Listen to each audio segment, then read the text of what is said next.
Neat అవకతవకలకు కేంద్ర ప్రభుత్వం బాధ్యత వహించాలి. బంద్లో ఆర్ఎస్యు జిల్లా అధ్యక్షుడు సగినాల చరణ్ డిమాండ్.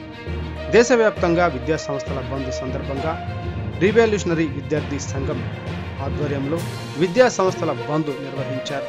ఈ సందర్భంగా ఆర్ఎస్యు జిల్లా అధ్యక్షుడు సగినాల చరణ్ మాట్లాడుతూ కేంద్రంలో నీట్ పరీక్షా ఫలితాలలో జరిగిన అవకతవకలపై సమగ్ర విచారణ జరిపి బాధ్యులపై కఠిన చర్యలు తీసుకోవాలని ఈ సందర్భంగా వారు మాట్లాడుతూ కేంద్రంలోని బీజేపీ ప్రభుత్వం హయాంలో ఇప్పటికే 65 సార్లు పేపర్లు లీకులు అయ్యాయన్నారు.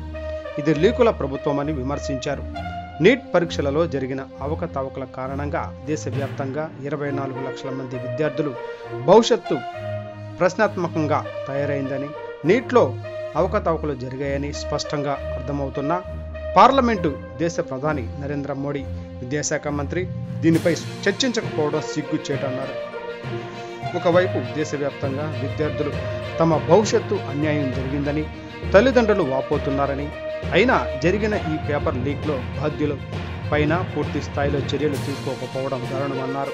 కావున నీట్ పేపర్ లీక్లలో జరిగిన అవకతవకలపై సిట్టింగ్ జడ్జితో విచారణ జరిపించాలని డిమాండ్ చేస్తున్నామన్నారు. కావున లక్షలాది మంది విద్యార్థుల భవిష్యత్తు కాపాడాల్సిన బాధ్యత కేంద్ర ప్రభుత్వానికి ఉందని, ఇప్పటికైనా నీట్ పరీక్ష మళ్లీ నిర్వహించి విద్యార్థులు న్యాయం చేయాలని బంద్ సందర్భంగా డిమాండ్ చేశారు. ఈ కార్యక్రమంలో పాల్గొన్న మండల నాయకులు, పట్టణ నాయకులు చైతన్య, రమణ, అశోక్, కిషోర్, బబ్లు, ఉపేంద్ర, విద్యార్థులు, తల్లిదండ్రులు పాల్గొన్నారు.